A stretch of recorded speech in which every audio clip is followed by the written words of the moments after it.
योगेन चित्तस्य पदेन वाचां मलं शरीरस्य च वैद्यकेन योपाकरोत्तं प्रवरं मुनीनां पतञ्जलिं प्राञ्जलिरानतोऽस्मि आबाहुपुरुषाकारं शङ्खचक्रासिधारिणं सहस्रशिरसं श्वेतं प्रणमामि पतञ्जलिं गुरुर्ब्रह्मा गुरुर्विष्णु गुरुर्देवो महेश्वरः गुरुः साक्षात् परब्रह्म तस्मै श्रीगुरवे नमः हरिः ओम्.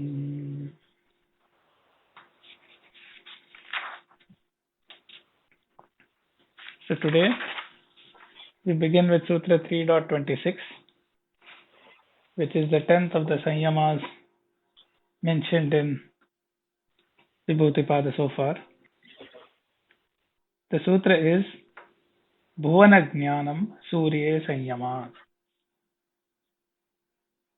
So as we have been seeing, this is a listing of the various objects or things or topics on which a yogi can bring about saṃyama, and then what is the siddhi that the yogi can attain, or what is the sort of the marvelous accomplishment or marvelous jnanam that the yogi can get through the saṃyama.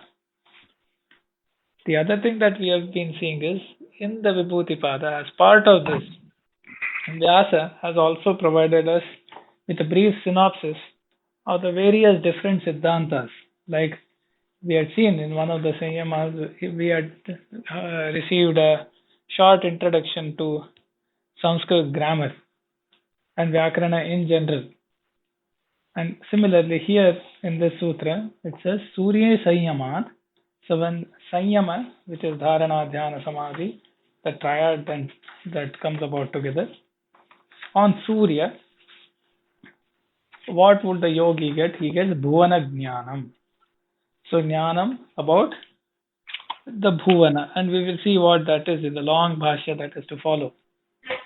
So as part of that, we are going to be explained about the various lokas, the various worlds or worldly planes, from the human world, the world of the celestials, the world below the human, the narakas, or in English sometimes referred to hell, etc.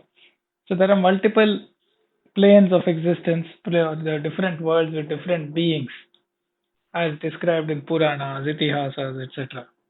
And we are going to get a brief introduction to all of that as part of the bhashya of this sutra. So this is following that pattern where if a certain saṃyama gives a certain siddhi, the bhashya takes the opportunity to educate us about that particular topic, even though strictly speaking we might say that that topic is slightly outside of the core of, say, the yoga or the yoga sutra.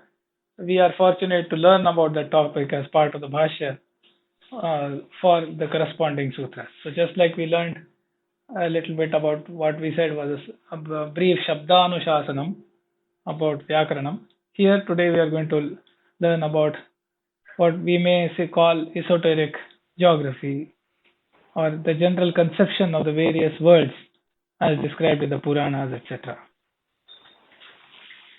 So bhuvana refers to these planes of existences, or the different worlds, which is said to be part of Brahmanda, the creation.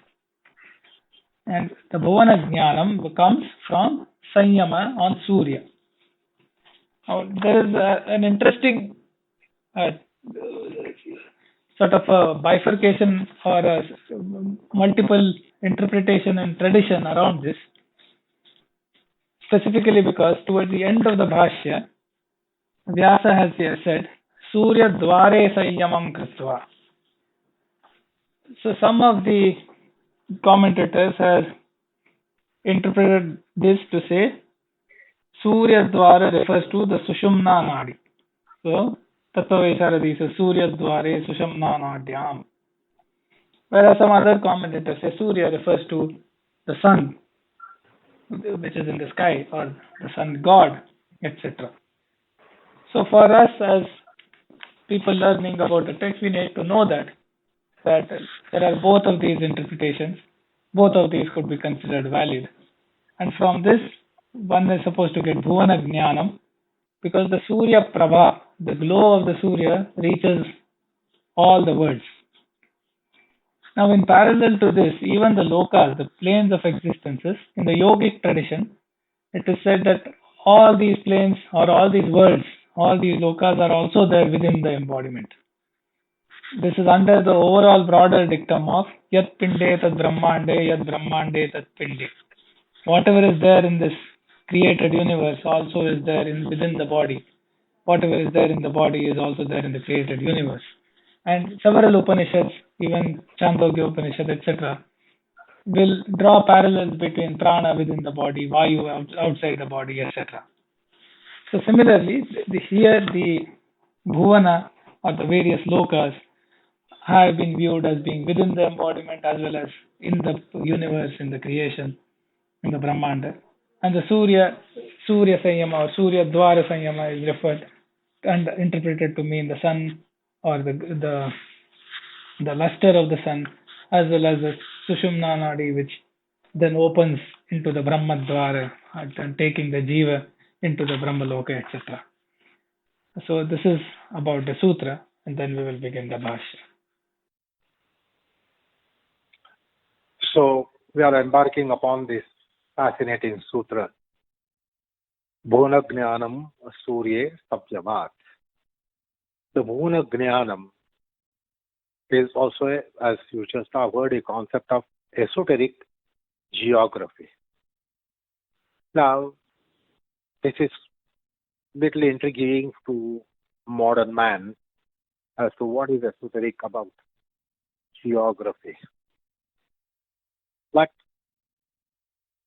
to give little idea about it, I can put it like this. Like it's a consciousness. It's a different world for consciousness. And the consciousnesses are several in human plane, subhuman plane, superhuman plane, etc. I'll just give you one simple example here. That we try to know the planet, the globe, with the entire political mapping of it. That's called political geometry or geography. So there are various nations, various continents, various countries, various locations, which are in the mapping that we see in geography, which is exoteric geography. So for human being, this matters a lot, because you cannot be crossing the boundaries of your countries without requisite permits. So we are very much arrested in our own region unless we have some permits like visa, etc. We will not be able to cross the borders. Now, how these borders are created? Who has created the borders? It is not part of geophysics that the bordering has taken place. And if you look at the birds migrate thousands and thousands of miles,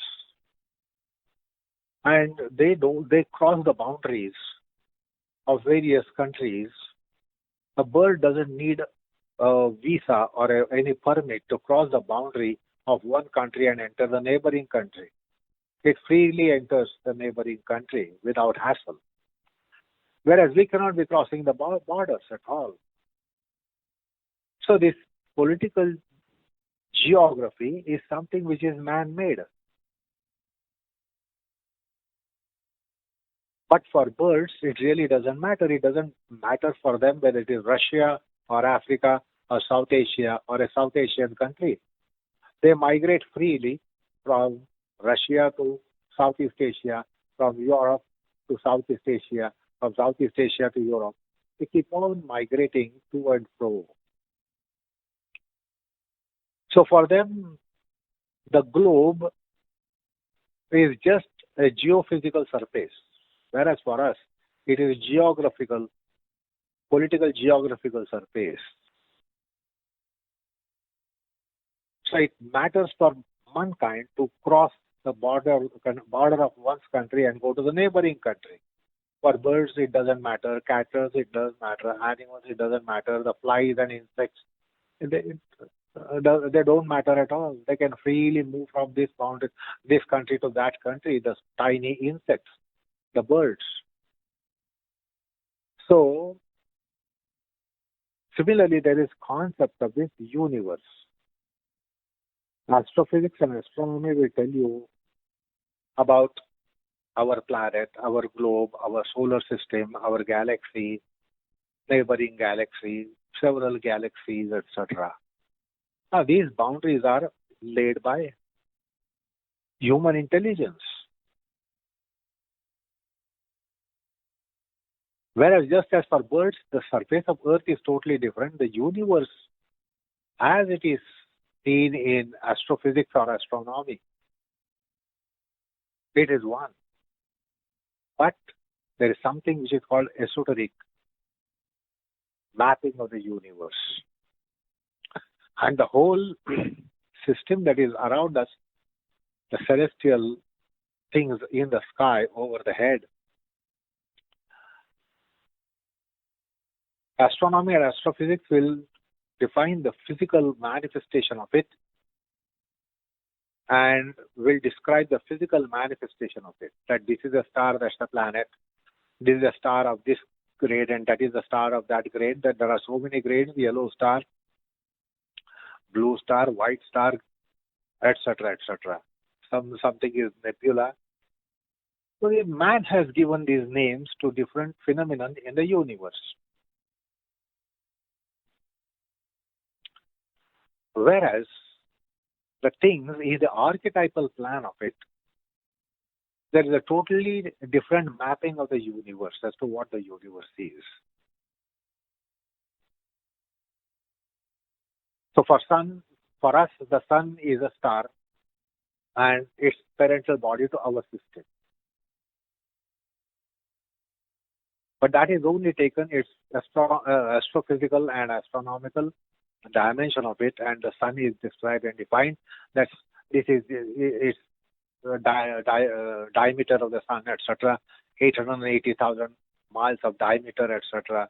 Size of the sun, temperature of the sun, surface temperature of the sun, the corona temperature of the sun, the core temperature of the sun. This is all physical description of the sun as a star. But then there are so many other descriptions which are not in the purview of astronomy and astrophysics. Like human being, mapping of human being. All human beings are same.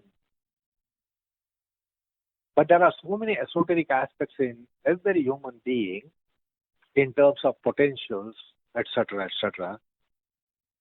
So the X-ray of all persons, scanning of all persons will be identical. So much identical that unless they are labeled, you will not be able to identify difference. Whose MRI is this and whose MRI is that. Unless there is a name tag on it, you will not be able to identify. So internally, in physical aspects of it, we are all identical. We have same anatomical system. We have same physiological system. But then why is it that person to person we are so different? So there are so many things which do not come in the mapping of the sciences with which we are familiar. So there is a concept of esoteric aspects of human embodiment, esoteric aspects of the creation around us.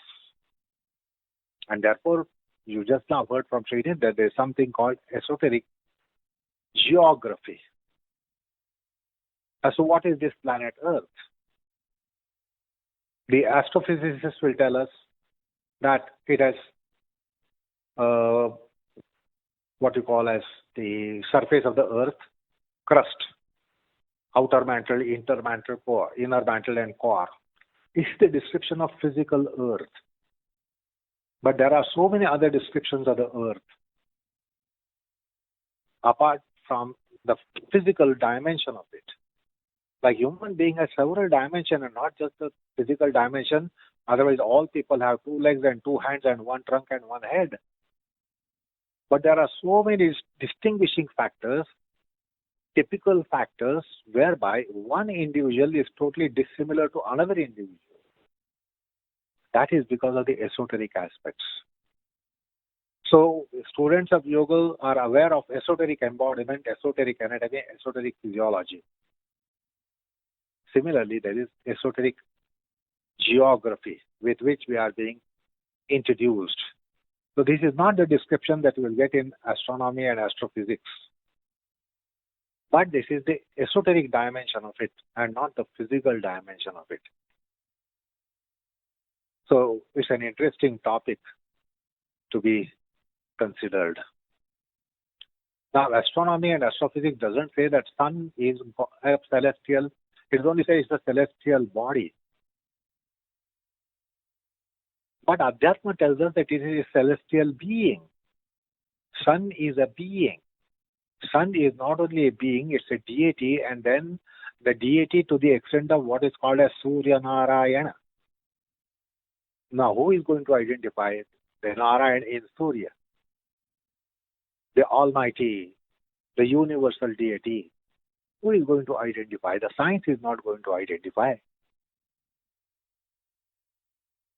But whereas the sun, as Upasya Devata, is a Devata, then sun, which is the celestial body for us, is also Surya Narayana. And there are other dimensions to sun, apart from which the astrophysics, astronomy describes. Like there is different dimension to human being apart from anatomy of human being. All of us have identical anatomy, but we have different descriptions of us. We have different purpose in being manifest. All of us don't have same purpose, although we are all manifest. Each one has a different purpose in life. Why? There are so many factors apart from and beyond the physical dimension of us. The samskars, the adidaivic endowment, adhyatmic endowment, adibhutic endowment in each being is different, and therefore we have different roles in life. It's not reference to role in business activity of life. That somebody is a manager, somebody is CEO, somebody is something by designation. But that is not that person essentially is. The person has so many other potentials which create a purpose for the person in life. A CEO doesn't have only one purpose to be CEO of an organization. A manager doesn't have just one purpose in life to be a manager of some organization, some corporate body. There are so many other purposes for humans. It is because of the making of human being. There are so many things which are making us up. And those which are not physical dimension of it, they are called esoteric. Similarly, in geography, we are being introduced to esoteric aspects of the whole cosmos. Microcosm and macrocosm, you just now heard. Brahmanda, Pindanda. So these are not just two andas, that there is a Brahmanda and there is a Pindanda. The Pindanda is miniature replica of the universe. Adhyatma tells us that the whole universe is manifesting within us in a miniature way, and what we are is also manifesting outside us in, if I may say so, opposite of miniature, maxiature. That's why it is called macrocosm, and our embodiment is microcosm, and they are replica of each other in different dimensions, micro dimension and macro dimensions. So that's the view that Adhyatma gives to us. We are not just human beings. We contain the entire universe. And what is containing us is out in the universe. So that's how there is a concept of this esoteric aspects of embodiment. Similarly, there is esoteric aspect of the creation around us, which we say it is over the head for us in the sky. The fact of the matter tells you it's not just everything over the head. There is something under the feet as well, because we have sky. If we are on the northern hemisphere, the southern hemisphere also there is a sky. So all that is in the sky is looked at in physical dimension of it, physical perspective of it by the modern science. But the spiritual science looks at it in a different perspective and dimension as well. And that's why we are embarking upon very interesting topic here. Bhuvanajñānaṃ. What are these planes of universe? Not only in physical dimension, rather than what is not the physical dimension, but the essential dimension, spiritual dimension. Okay. Let's begin with the Bhashya. Vyasa begins by saying Tat prastaraha saptalokaha. What that means is, by tat tesham bhuvanānaṃ prastaraha vistaraha is saptalokaha. So the extent of these, when the bhuvanas are mentioned, they are the 7 lokas, the 7 worlds. Now this also reminds me the very well-known Gayatri mantra, Tat Saviturvarenyam Bhargo Devasya Dhimahi, etc. It begins with the Vyartis, which is Om Bhur Bhuvah Swaha. So they are the denoting words of the 3 lokas. So the lokas can also be sort of in brief referred to as 3. So the Vyartis, Bhuhu, Bhuvaha, Suvaha, refers to the 2 lokas. And then the Surya comes in, Tat Savituhu. Now, Savita Devata means the Surya Devata, or the celestial being underlying the Surya Devata. So Tat Savituhu Varenyam Bhargaha, the glorious radiance. So that is what we meditate upon, Dhimahi. Bhargo Savituhu Devasya Varenyam Bhargaha Dhimahi. And why? Dhiyo yonah prachodayat. May he impel our intellect in the right direction or in the right way. So the famous Gayatri mantra also, it does refer to the lokas by the use of Vyaratis before the Gayatri, by saying Om Bhurgo Swaha. And the Gayatri itself refers to how the glorious radiance of the Savita Devata spans all of these, and it says we meditate upon that radiance, and may that impel and purify our intellect, and so on. So now tat prastaraha saptalokaha, as Vyasa says. Tatra avityehe prabrati meru prashtam yavat ityeshaha bhurlokaha. So now the bhuloka is everything starting from Avici.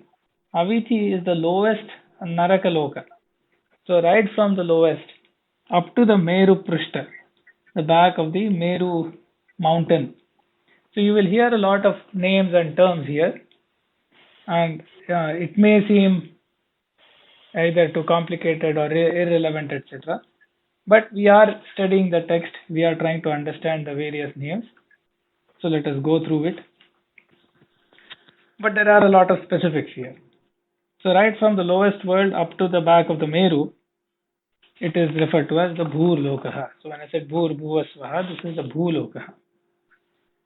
Meru Prishtad Arabhya Adhruvat Graha Nakshatra Tara Vichitro Antariksha Lokaha. So from the mountain Meru up to the Dhruva Nakshatra. Nakshatra means star. So the Dhruva Tara, the Dhruva star, the whole region made up of a variety of stars, planets, etc. So Graha Nakshatra Tara Vichitraha. So made up of a variety of stars, planets, etc. That is said to be the Antariksha Lokaha. So Bhuloka, Antariksha Loka, which is also referred to as Bhuvaha. So we have seen Bhuhu and Bhuvaha. Then Tatparaha Swarlokaha. Panchavido Mahendraha Trutiyo Lokaha. Now beyond that, further above that, there is the Panchavida Swargalokaha, which is said to be the Mahendra Lokaha. Now all of these are considered the Swargalokaha, and therefore the Trailokya Bhurbhuvasvaha is valid in that the Swarloka is said to contain the various lokas within that, just like the Bhuloka contains everything from Avici to Meru Prishta. But when they are counted, each is counted separately. There are 14. It's a 14 bhuvanas. So these are the five lokas which are the Mahendra, and which is known as the Swargaloka. Then fourth is Prajapatyo Maharlokaha. So Bhuhu, Bhuvaha, Suvaha, Mahaha. So this is of the Prajapati. So this is said to be the Prajapatya Lokaha, which is said to be the Mahaha, where Prajapati is the Devata. So Trivido Brahma, further beyond, is the Loka of Brahma, which is also of three. Tadyatha, Janaloka, Tapoloka, Satyaloka iti. So those who know all the Vyaritis, they are used to saying Bhu, Bhuva, Suvaha, Mahaha, Janaha, Tapaha, Satyam. So all the seven are mentioned here, with the subdivisions also mentioned. So the three, Jana, Tapa, Satya, are said to be the Brahma Loka. Then Vyasa quotes a couplet that summarizes these. It says, Brahmas Tribhumiko Lokaha Prajapatyastato Mahan Mahendrascha Swarrityukto Divitara Bhuviprajaha. So the Brahma is of three, which is Satya. Now this is enumerating from the top towards the bottom. So the Brahma are three: Satyaloka, Tapoloka, and Janaloka. Then there is the Maharloka of Prajapati. Then there is the Mahendra Loka of Indra, which is the Swargaloka. Then there is the Divi Tara, it says, the Antariksha Loka.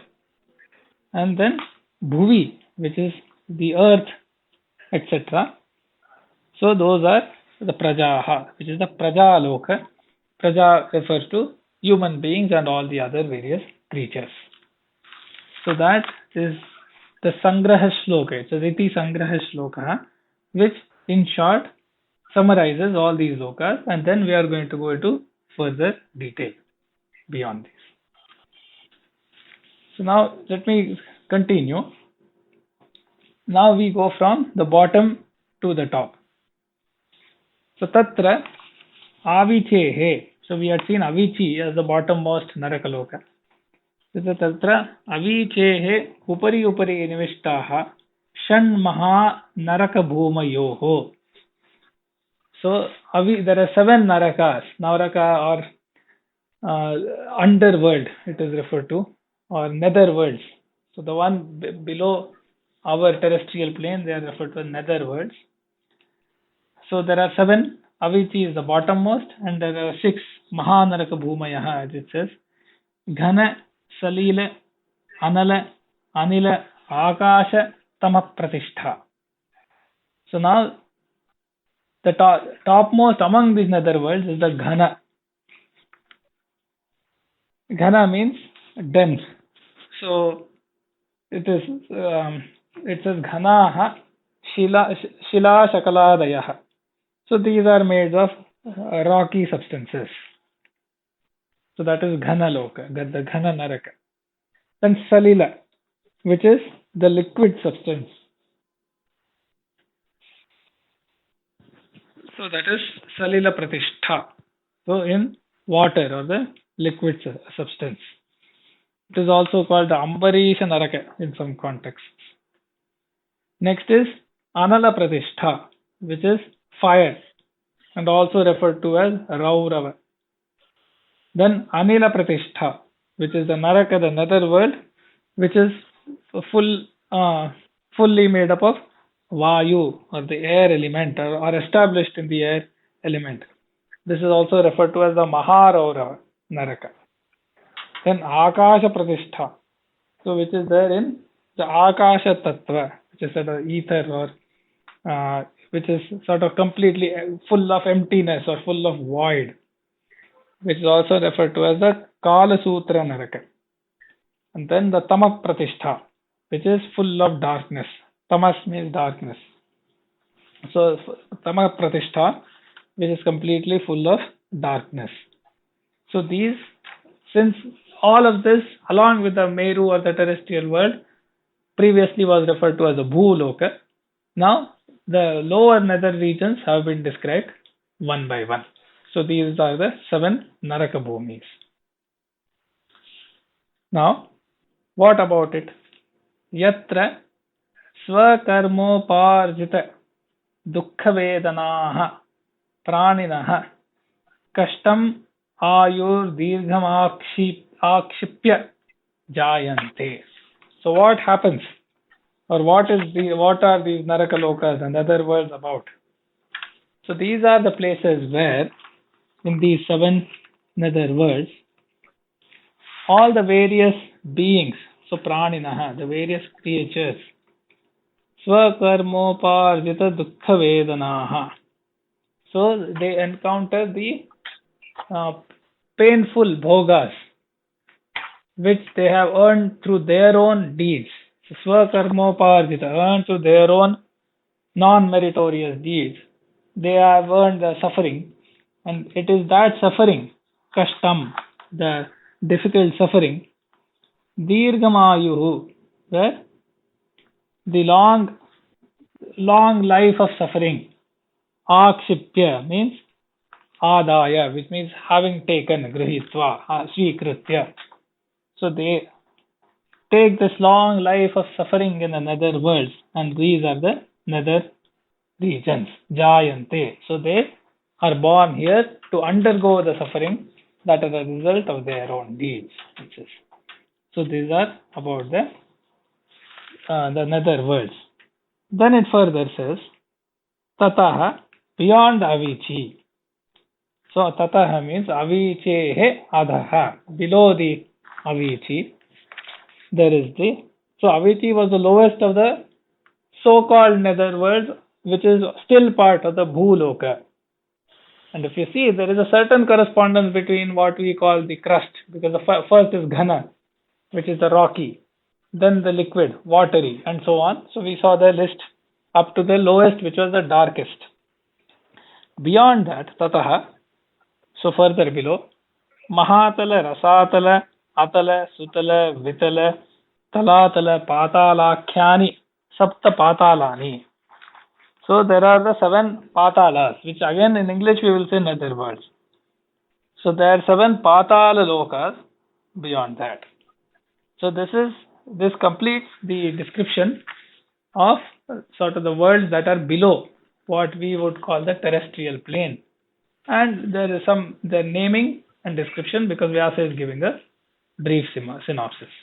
After this, a little bit more about the terrestrial world itself will begin.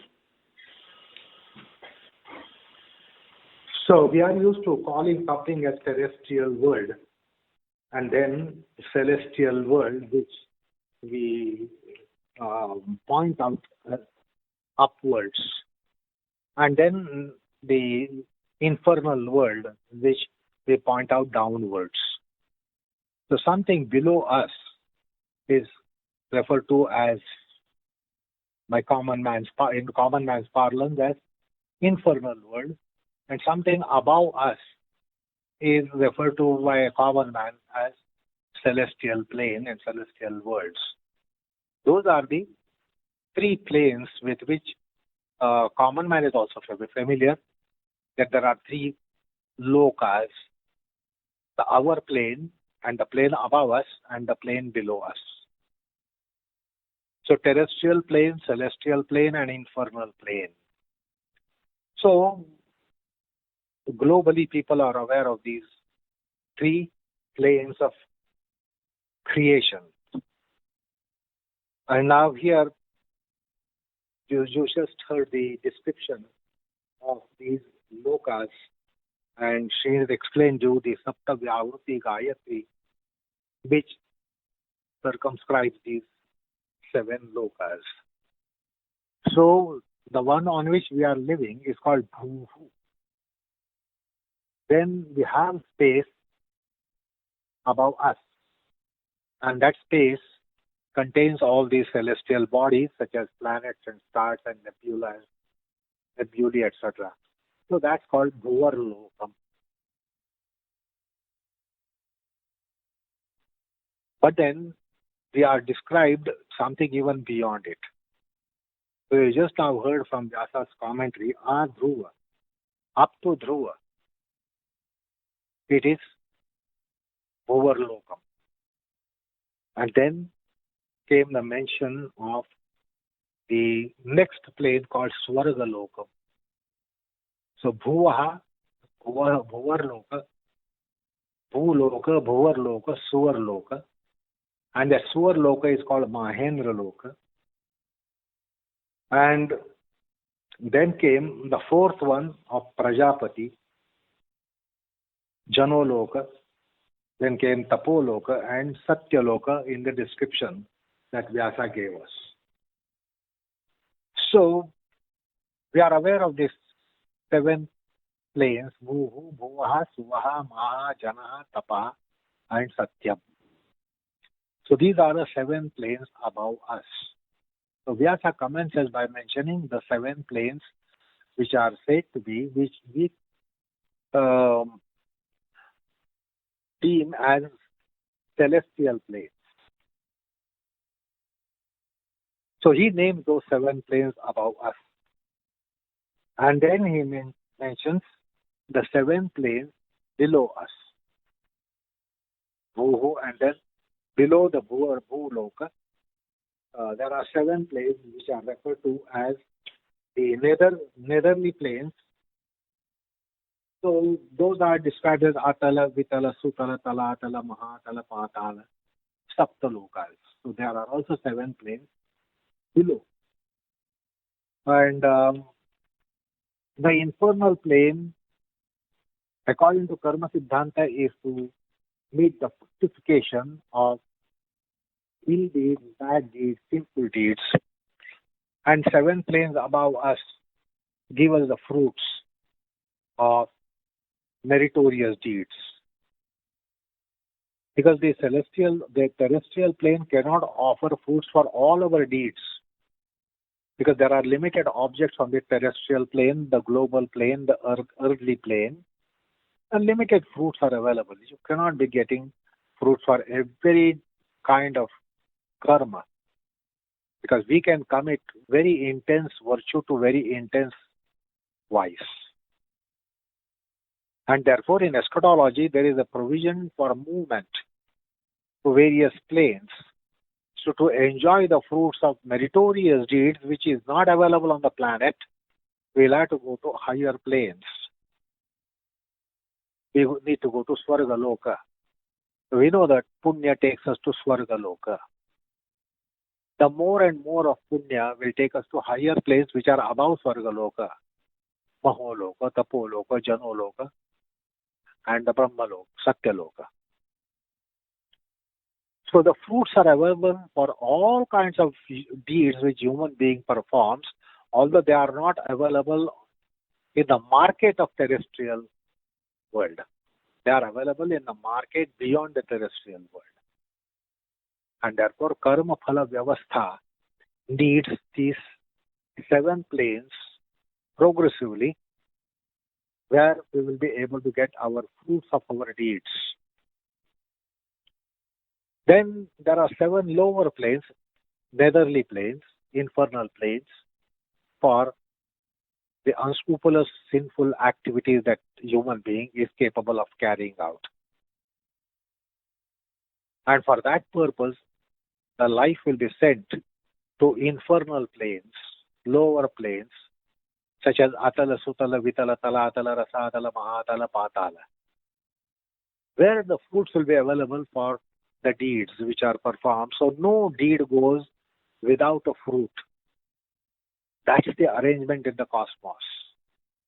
You cannot perform any deed for which no kind of fruit is available. For every kind of deed, every intensity of it, the fruits are available in the creation.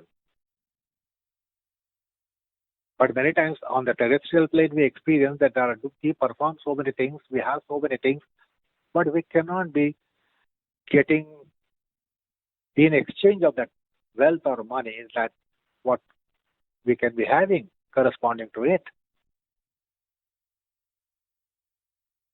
What will mankind do with 10 decillion or 100,000 decillion or 1 million decillion dollars? Nothing is available for that amount here. So there is limited market of commodities and limited market of the pleasure and pain-giving experiences. We'll have to go to other planes to experience the pains and pleasures for which the earth doesn't offer. Therefore, we have to go to Bhuvarloka, Suvarloka, Mahaloka, etc., upper planes, and then Atala, Vitala, Sutala, Talatala, Rasatala, Mahatala, Patala, the lower planes.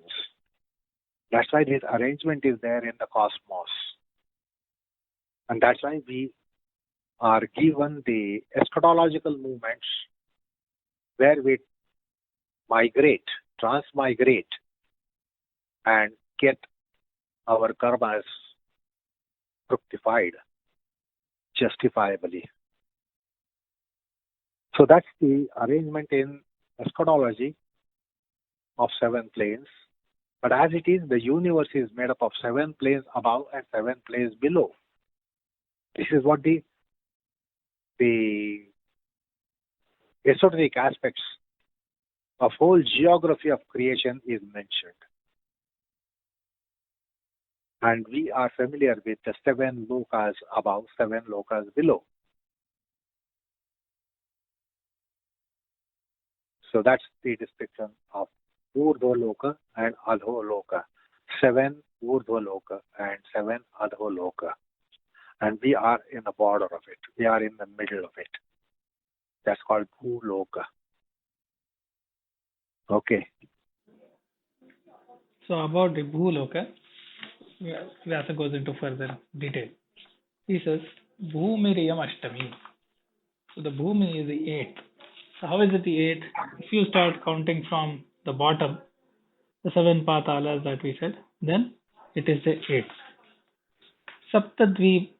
Saptadvipa Vasumati. So Vasumati is its name, it's referred to as Vasumati, and it contains 7 dvipas. So dvipa is like huge land masses. It's like island-like land masses in the sea. So it is said to be Saptadvipa Vasumati. Now, there are a lot of names as well, and in Sanskrit, of course, every name itself has its own meaning. But we may not go into the meaning of each and every term. But the Amarakosha, for example, says Vasumati is the same as Bhumi, Bhu, Achala, Ananta, etc. So, Bhumiriyam Ashtami Saptadvipa Vasumati Yasyaha Sumerur Madhye Parvatarajaha Kanchanaha.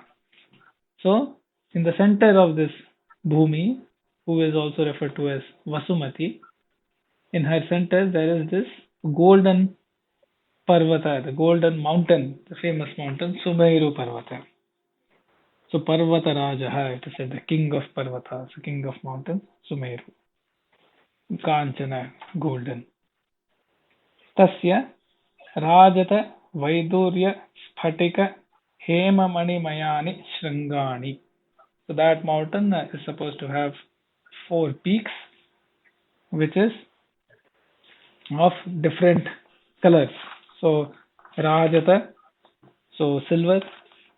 Vaidurya is often referred to as what's known as lapis lazuli. It is a lustrous mineral substance. Sphatika crystal, Hemamanimaya, so golden. There are these 4 peaks, Shrangani. Tatra Vaidurya Prabhanuragat Nilotpalapatrashyamo Nabaso Dakshino Bhagaha. So there is the eastern part which is colored by the Vaidurya Prabha, the glow of the Vaidurya peak. Vaidurya Prabha Anuragat, by that colored by the glow of that peak, it is Nilotpalapatrashyamo. This is also often used as a complexion of Rama or Krishna or Vishnu, etc. So Nila Utpala Patra. So it is the dark color of the blue lotus, as it said. Nabasaha Dakshino Bhagaha. That is the southern region of the petal of the blue lotus. It has that. It is colored by that glow. Shvetaha Purvaha. The white is on the east. Swachhaha Pashchimaha. So this is now referring, the Shvetaha refers to the Rajata peak, the silver peak. Swachha refers to the Sphatika, the crystal. So Swachhaha Pashchimaha, that is the western. Kurundakavaha Uttaraha. So the orangish hue coming from the golden peak, that is towards the north. Now Dakshina Parshve Asya Jambuhu Yatoyam Jambudvipa.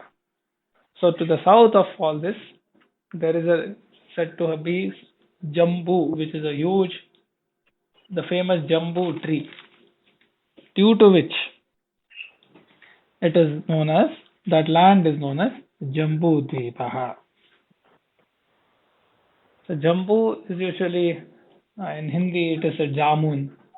So it is that tree which has a certain significance in the Puranas, and this whole landmass in which let's say India is there and all the world that we know is there, that is said to be Jambudvipa. And therefore, in a lot of our rituals or pujas, in the Sankalpam, where the mantras will specify where this is being done, the puja or the ritual, and what time is it done. So we'll say Jambudvipe, Bharatavarshe, Bharatakhande, etc. So this geography is specified, and one part of that is Jambudvipe, that okay, this is being performed in the Jambudvipa.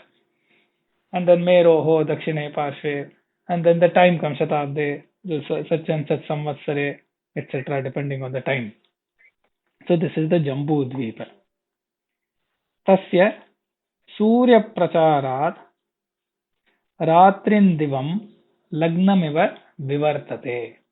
Here, due to the activity of the Surya, the day and night, they sort of as though joined together, they rotate. So in that sense, in time there is the cycle of day and night, it is said. Lagnamiva, as though joined together, Vivartate. So they revolve, they rotate. Tasya Neela Shveta Shrungavanta Udicinaha Trayaha Parvataha Dvisahasra Yamaha. So now further it continues. Again back to the Sumeru. Udicinaha on the north. So we have covered the south and the Jambudvipa. So now on the north, Neela Shveta Shrungavantaha. So there is a mountain or a peak called Neela, another one called Shveta. All of these are meaning. Neela means dark, Shveta means white, and Shrungavan, so that is the third. So these are Dvisahasra Yamaha. So 2000 yojanas. In yojanas is a unit of length. If I remember right, it has been estimated to be 12 kilometers, etc. And there are different interpretations. So Dvisahasrayamaha, Trayah Parvataha, these three mountains. So that is there. Tad Antareshu, in between these three parvatas, Trini Varshani, Navanava Yojana Sahasrani, Ramanakam, Hiranmayam, Uttara Kuravah iti. So there are these three peaks that have been mentioned, Nilashweta and Shrungavan. So those are Trisahasrayamaha, 2000 yojanas, they are sort of established. Between them, Navanava Yojana. So each of 9,000 yojanas, there is a Ramanaka, Hiranmaya and Uttarakuru. So these are three regions, Trini Varshani. So three regions are there. Further it will continue. It says, Nishada Hemakota Himashaila Dakshinatah Dvisahasrayamaha Tadantareshu Trini Varshani Navanavayojana Sahasrani Harivarsham Kim Purusham Bharatam iti. So here we come to Bharata, which is our country, our land. So Nishada Hemakuta Himashaila Dakshinatah Dvisahasrayamaha. So again, of 2000 yojanas, there is a mountain called Nishada, one called Hemakuta, and then the Himagiri.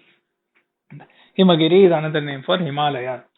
So Himagiri Namak Parvat. So there is a Parvata there. And Tadantareshu, between them, there are Trini Varshani Navanava Yojana Sahasrani, 9,000 yojanas in their expanse.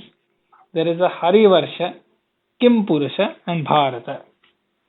So that these are the lands where Bharata refers to.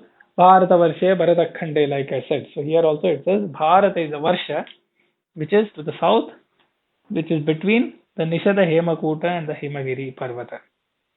Kim Purusha is in another place. And interestingly, in some of the Puranas, it is said Hanuman, after the Ramayana, while he travels all over, he has taken residence in Kim Purusha, the Varsha mentioned here. So there is a Hari Varsha, Kim Purusha, and Bharata. Sumeroho Prachina Bhadrashva Malyavat Simanaha. Now further we continue to the west. Prachina means west. So to the west of Sumeru, there is Malyavat Simanaha, which means there is a boundary which is the Malyavan mountain, and Bhadrashvaha. So there is a region called the Bhadrashva, and the Bhadrashvaha is a plural form which indicates that it is a region. So there is then the Ketumala also mentioned. Praticina Ketumala Gandhamadana Simanaha. So, sorry, I think I said Prachi, I said it is west. Prachi is east, Pratichi is west. So to the east there is Bhadrashva and Malyavan.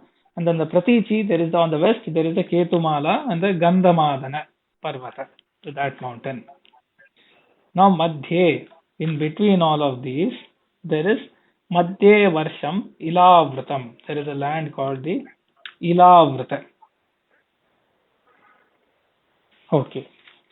So then it says, Tad etat yojana shatasahasram sumeroho dishi dishi tadardhena vyudham.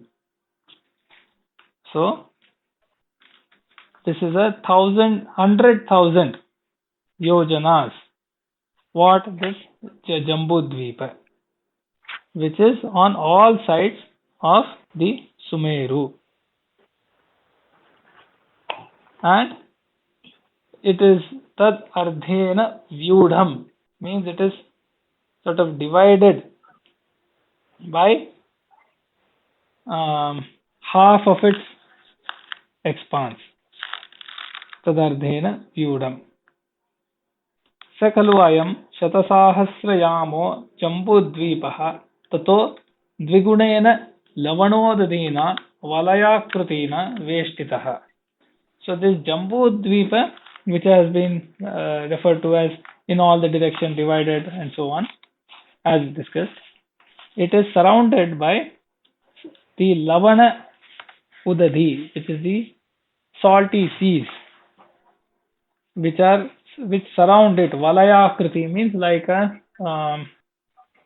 surrounding it from all sides, like in the shape of a ring or a bangle, so to speak. So it is surrounded by the seas, the salty seas, which are of twice its size. So if it is 100,000 yojanas, the seas will be 200,000 yojanas. Tatascha dvigunaha. So further of double expanse in each case, there is a Shaka, Kushakrauncha, Shalmala, Magada, Pushkaradvipaha. So there are, just like there is a Jambudvipa that we discussed, there are further larger dvipas of each twice the size of the previous one, which is Shakadvipa, Kushadvipa, Kraunchadvipa, Shalmaladvipa, Magadadvipa and Pushkaradvipa. So these 7 dvipas, there are the Sapta Samudrascha. So just like there is the Lavana Samudra, salty seas around the Jambudvipa, each of these further dvipas, the Shakadvipa, Kushadvipa, etc., have their own samudras. So these Sapta Samudras are also there. And then Sarshapa Rashi Kalpaha. So these are so Sarshapa means it's like mustard seeds. So they are made up of heaps of mustard seeds, it is said, in the sense that it is not a plain surface. So it is made up of variegated textures. Okay. So Sarshapa Rashi Kalpaha. Sa Vichitra Shailavatamsaha. So there are strange rock formations on their sides. And then, which are these samudras? They are Ikshu, Rasa, Sura, Sarpi, Dadhi, Manda, Kshira, Swadudakaha. So these are the 7 samudras. So one is Ikshu. Ikshu means, Ikshu Rasa means, literally it is the sugarcane juice. So the sweet water of the sugarcane juice. So Ikshu Rasa. Sura is the famous drink of the celestials, as it is said. So it corresponds to liquor. So that is the Ikshu Rasa, Sura. Then there is the Sarpi. Ikshu Rasa, Sura. Sarpi means what we refer to as ghee or clarified butter. Dadhi means curds. Manda refers to there is this preparation of the boiled rice, and its essence gets into the boiled water. So that is known as Manda. And Kshira, milk. So these are the 7. Then it says Swadudakaha. The waters of the seas, in this sense, are Swadu. Swadu means sweet and tasty. So these are the 7 samudras around the Saptadvipaha. Sapta Samudra Pariveshtitaha Valayakritayaha Lokaloka Parvata Parivaraha Panchashat Yojana Koti Parisankhyaataha Tad Etat Supratishthita Samsthana Mandamadhye Vyudam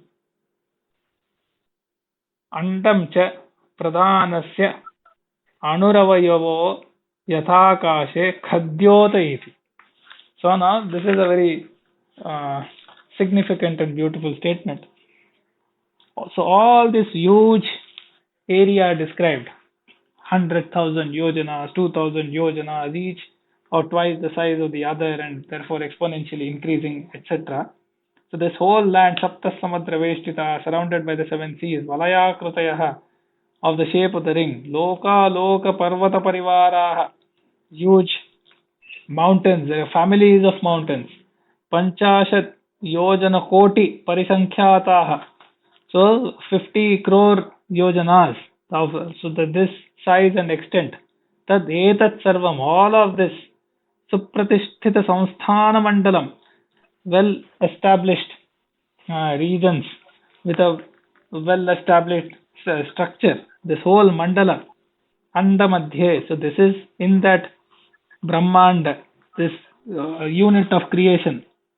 Vyudam means Sankshiptam, it is compressed and included in a compact form in that Brahmanda.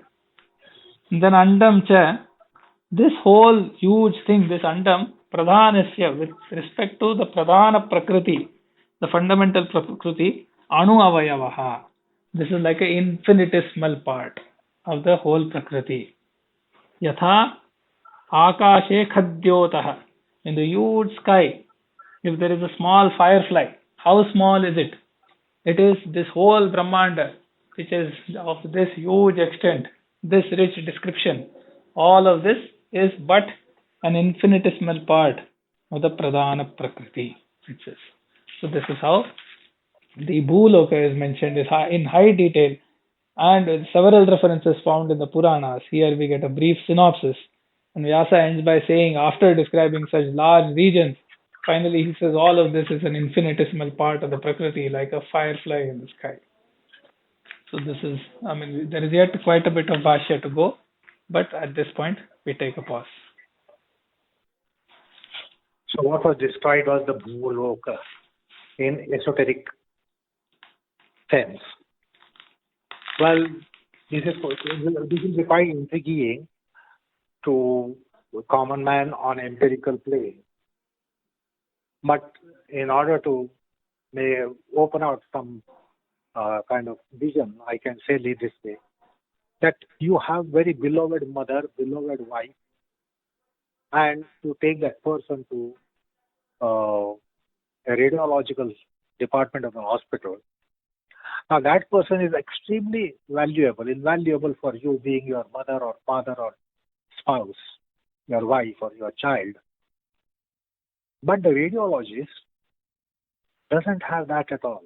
With what esteem you hold that person, the radiologist is only interested in giving you radiological insights by putting the person in an MRI machine and taking out MRI report.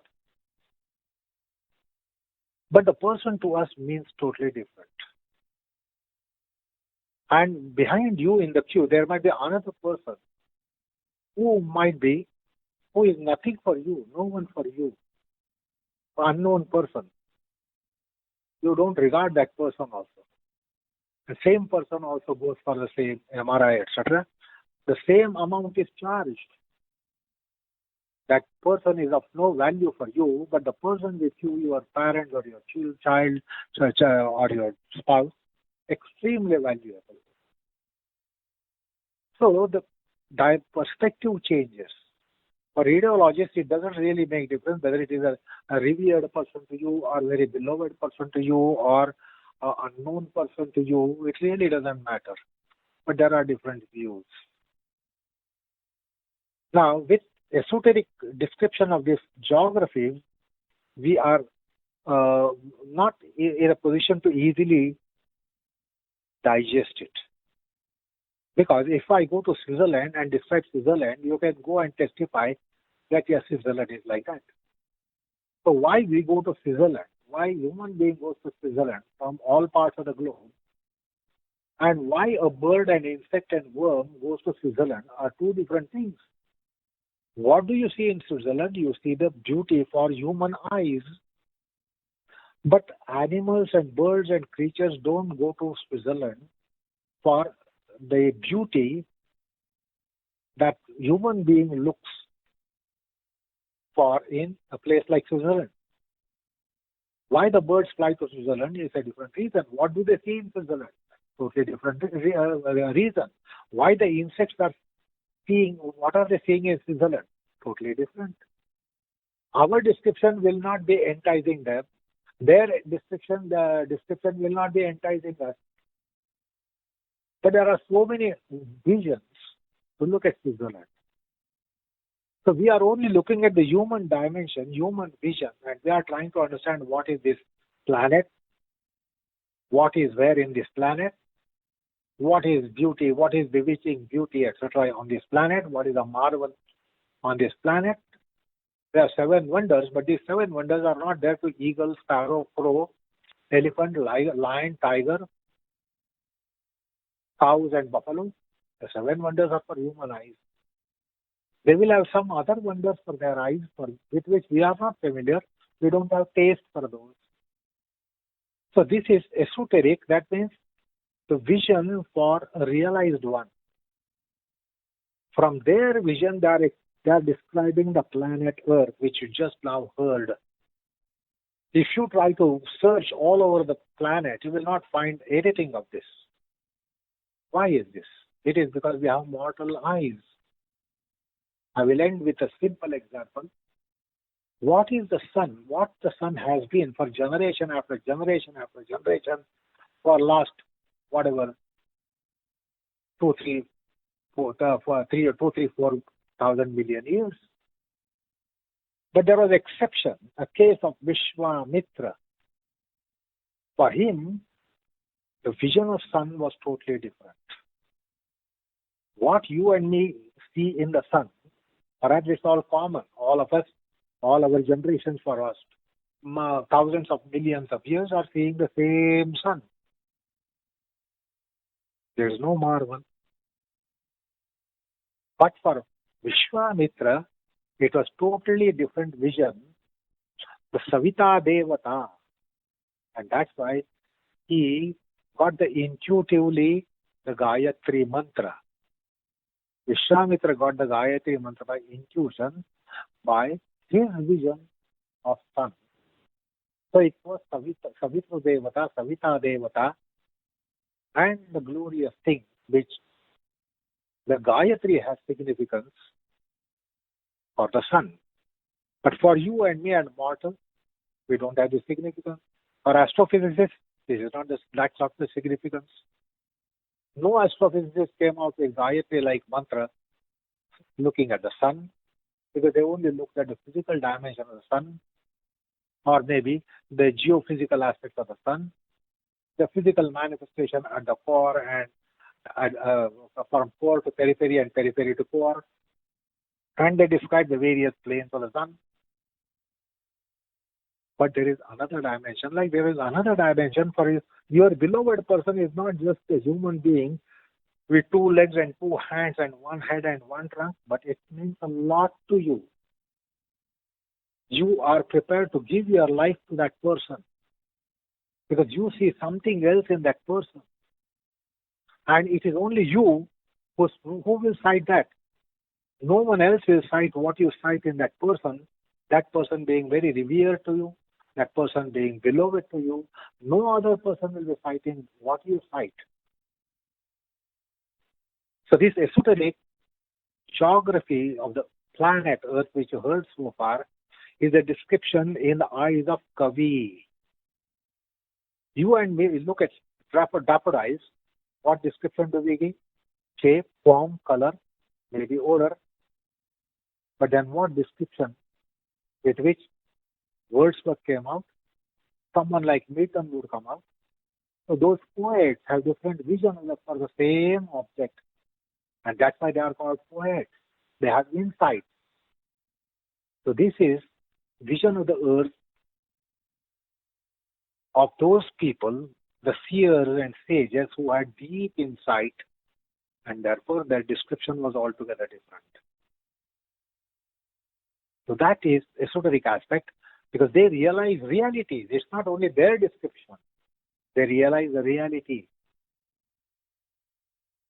the core reality. So this is the description of the earth with the core reality aspects, which are described by seers and sages in our Puranas, in our Shastras, and here in Vyasa Bhashya. If you go at all these places, to the east and to the west and to the north and south, you will not sight it. You will not sight it. We have mortal eyes. So such another example I will give you finally. Bhagavad Gita. Vidya vinay sampanne brahmane gavihastini shuni chaiva shutake ja pandita samadarshana. Why is it that the pandita has samadarshana? For all these, from Vidya vinay sampanne, the noblest to the noble Brahmin, that is the Brahma Vritti, supremely great human being, to Gavi, cow, Hastini, elephant, Shuni Chaiva Shopakecha, the pig and dog and Pariya. He has one vision. He looks at the core aspect of all beings, and which is Vasudevam. Vasudevam Sarvamiti. So that's the core vision. That's the reality, absolute reality, ultimate reality of all beings. From noble Brahmin, noble human being, to even a Pariya. And be that cow or elephant or dog or a pig. What is common? That is cited by one who has spiritual insight. So this is something that the seers who have spiritual insight, that is their description. This description will not hold good for you. If you go and hunt all over the planet, you will not find this. My description of Switzerland or US. Why people want to go to US and why the birds want to go to US? They don't want to go to US. They do not know that it is US. They know that it is US and we go to the US. They just go there because something else appeals to them and not what appeals to human eyes. Why the birds are migrating to US? It is not because why human beings go to US, why human beings want to see US. So this is esoteric geography, which we will not get it otherwise. Only Shastras mention.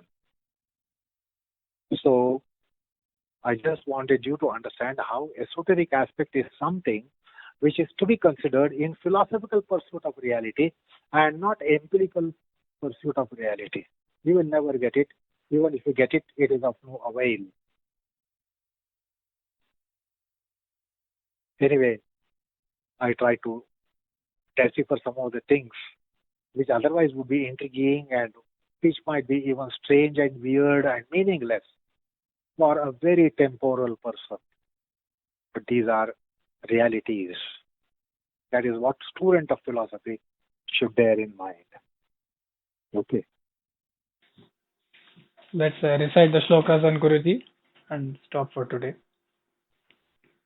Vajñānikam pravaktrutva asaneshu kalavidam yogabhyase cha tattvajñam vandeham sundaram gurum yoga vruksho hi lokesmin yat preranena vartitah yogacharya guru tubhyam sundaraya namo namaha. Thank you. Namaskar all of you.